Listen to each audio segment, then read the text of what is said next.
In this video, I want to talk about macros. And no, it's got nothing to do with programs that run automatically on your computer.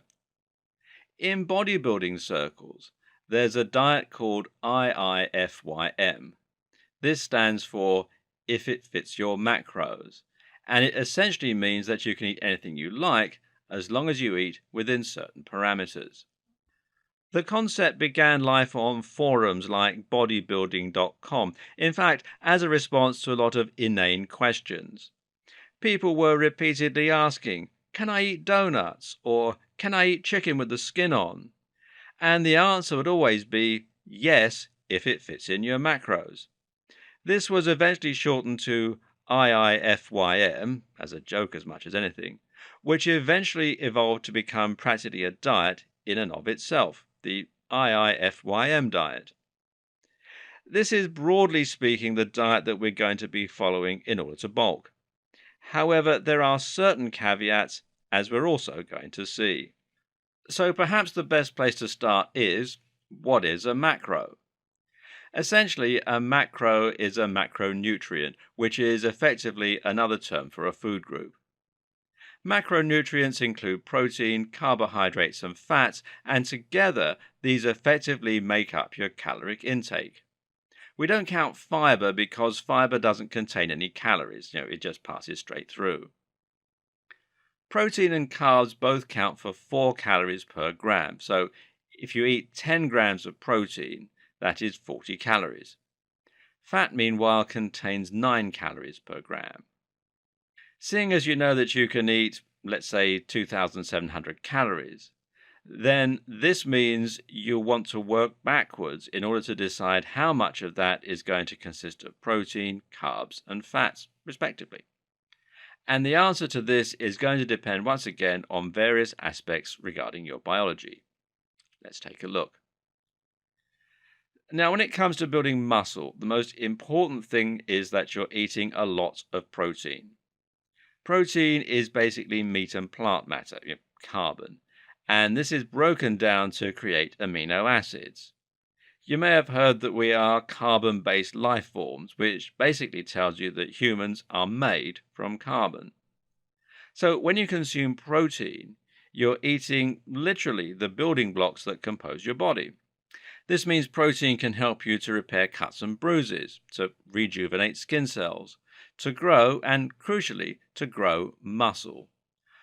Thus begins the cycle of muscle building. You work out to break down your muscle fiber, and then you provide your body with rest and with protein, which allows it to restore it again and build it back up.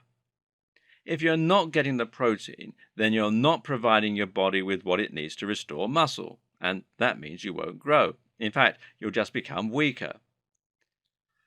So now the question becomes, how much protein do you need? And fortunately, you have a very easy and simple answer for that question. 1 gram of protein for every pound of body weight. So if you weigh 170 pounds, you need to eat 170 grams of protein. This will net you 680 calories, which means you now have 2,020 calories left to divide between fats and carbohydrates. Why 1 gram for each pound? Well, that's simply what has been shown to be optimal in studies. Countless studies have looked at this question, and all of them have found that this amount leads to the optimal amount of muscle growth. And you can, of course, go above this number, heading closer to 1.2 or 1.3 grams, which is around 884 calories. But this will start to reach the point of diminishing returns. So now the question is where you'll get your energy from. And the answer is that it again partly depends on you and your aims. Of course, the objective is always going to be minimizing fat gain while maximizing muscle gain, and in that regard, there are 2 schools of thought. One is that you should eat more carbs and less saturated fat. The other is that you should eat more saturated fat and fewer carbs. Tricky. So perhaps it's best if we assess each stance. Those who favor saturated fat do so because they believe it will minimize weight gain. It can do this because saturated fat is a slow-release form of energy. That is to say, it takes a long time for the body to break it down and use it as energy. This means it will slowly release energy into your bloodstream, thereby enabling you to go for longer without snacking and prevent you from getting a sudden sugar spike. The concern with carbs is that they quickly release their energy into the body, causing a sudden spike in blood sugar, which is in turn immediately followed by a spike in insulin. That insulin causes the body to use up all of the available glucose in the blood, thereby leaving you feeling exhausted and drained. This is one reason that we often feel sleepy after we've eaten. Saturated fat also has a lot of health benefits, the good kind, because it aids with nutrient absorption, helping you get the goodness from your foods, and it encourages the production of testosterone, because testosterone is made from cholesterol. It's good for the brain, and in general, it's a mistake to leave it out of the diet. Carbs, on the other hand, and specifically simple white carbs, tend to be processed, man-made food with lots of sugar. These are empty calories that don't provide any nutritional value, and thus they aren't terribly good for the body. But on the other hand, a lot of bodybuilders prefer to choose carbs as the dominant macro in their diet. This is because carbs are the body's preferred energy source. That means if you eat a lot of carbs, they're more likely to be used for energy during workouts and movements rather than being stored as fat. They also contain fewer calories in total, meaning you can eat more of them without gaining lots of weight. Some people go as far as to believe that they can effectively eat large amounts of carbs without really gaining too much excess body fat, and see Vitruvian Physique's YouTube video on the subject. And there's more here too, because carbs are actually the preferred energy source of fast-twitch muscle fiber. Fast-twitch muscle fiber, as opposed to slow-twitch, the other type, is the type of muscle fiber that is used for powerful explosive movements such as sprinting or lifting heavy objects. As it happens, fast-twitch muscle fiber is also thicker than slow-twitch, meaning that a muscle composed of more fast-twitch will be bigger.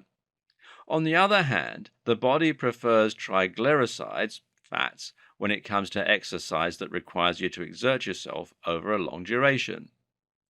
This is true for jogging, for example, and for walking long distances. And that's the reason why running is so great for burning lots of fat and getting slimmer.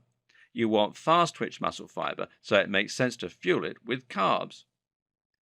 Note that not all carbs release sugar quickly. Slow carbs or complex carbs release energy much more slowly. These are carbs that also contain a lot of fiber and/or fat, and good examples include green vegetables, new potatoes, whole wheat bread, brown pasta, etc. It's also important to note that not all carbs are empty calories. In fact, some carbs are highly nutrient dense, and a good example of this is fruit. Fruit is a carb, and it happens to be a fantastic source of vitamins, minerals, and more. These have a ton of great health benefits which can help with bulking and are just generally very desirable.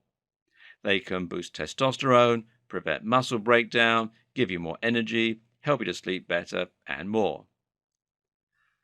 So, if the arguments are so compelling, what should you do?